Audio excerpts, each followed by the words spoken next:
Welcome back, baseball fans. Welcome to another episode of the Vintage Vegas 9 Ball, coming to you from Las Vegas, Nevada. Beautiful day here at the beginning of June, and without further ado, let's get to the Vintage Vegas 9 Ball for the day. The first card of the day is the Holy Grail. Back when I was a kid, collecting in the early 90s, late 80s, was the Bo Jackson, the football pads, the shoulder pads there with the baseball bat, and this was just the Holy Grail, basically, when I was started collecting. The Bo Knows card. Bo knows football, Bo knows everything. And this was like the card I searched for forever. I finally was able to get it.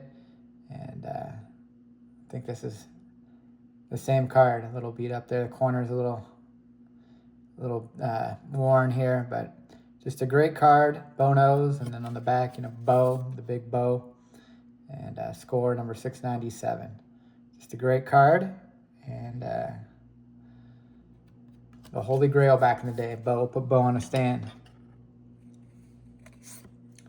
The next card is another Royal. And here is Jim Eisenreich. And of course, he was like a fourth outfielder, pinch hitter type. And looking a lot like Rain Man here. Of course, Rain Man, that great movie with Tom Cruise and Dustin Hoffman, where they spend a little time counting cards here in Las Vegas. And yeah, Jim Eisenreich in this shot kind of reminds me of Rain Man, Dustin Hoffman in that movie. Jim Eisenreich, fourth outfielder, pinch hitter. Royals and Phillies. Next card is Jim Wolford. He kind of reminds me of the Joker in this card from the early Batman movies with Jack Nicholson. And you see his helmet there is kind of scratched up and needs repainting. But back in the day, they just wore it. They threw it down, they struck out, they scratched it up. That's the way they wore it the next day. And it's a nice card here with the Joker, Jim Wolford. Kind of a fourth outfielder type, fifth outfielder for the Brewers. Let's kind of look at his stats.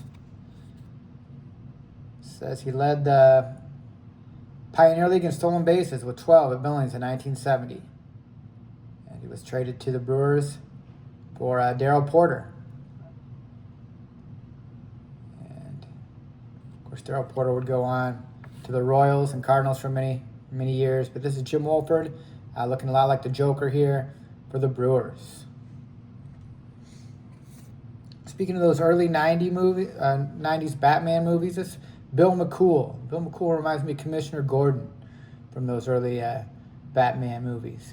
Here he is without his ball cap on, and he's looking like the commissioner to me, Commissioner Gordon.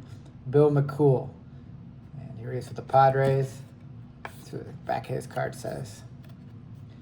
Bill McCool from Lawrenceburg, Indiana. It says San Diego drafted this Portside flamethrower from Cincinnati in 1966. It must have been taken in the expansion draft. And he was the Reds' top relief specialist. And besides a blazing fastball, he also sports a fine curve. Bill was named Rookie Pitcher of the Year in 1964. Bill McCool, a.k.a. Commissioner Gordon from those early 90s Batman movies. Sticking with the acting theme, here's Mark Bellinger. And, of course, Bellinger always reminded me of Cosmo Kramer from Seinfeld. And you see him here choked up on the bat. Not much of a hitter, big-time defensive player. Won several gold gloves and managed shortstop position for several years, over 10 years, I believe, with the Orioles. Just a great glove man. But as you can see, not much of a hitter, choked up on the bat here, trying to make contact, put the ball in play. And you see him here, a nice shot here. You see him, looks like at Yankee Stadium. And just a nice-looking shot of Mark Bellinger, a.k.a. Cosmo Kramer. Put Mark on the stand. The next card is, speaking of movies, Kung Fu Panda. Kung Fu Panda, Pablo Sandoval.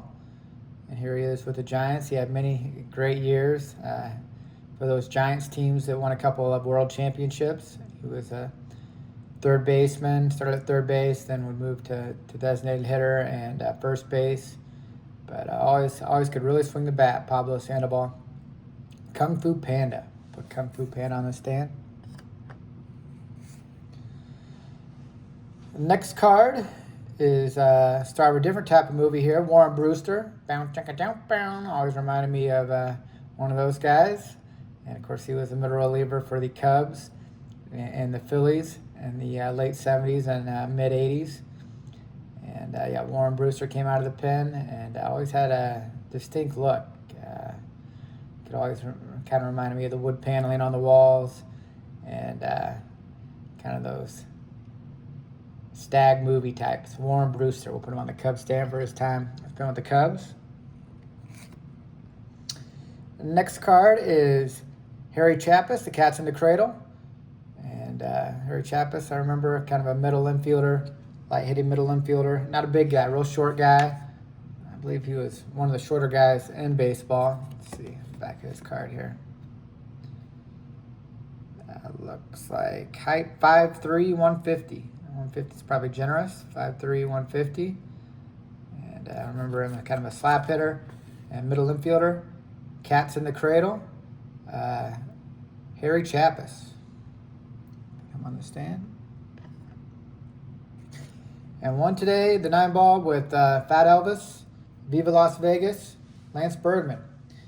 And of course, Elvis with all those great movies in the late 60s.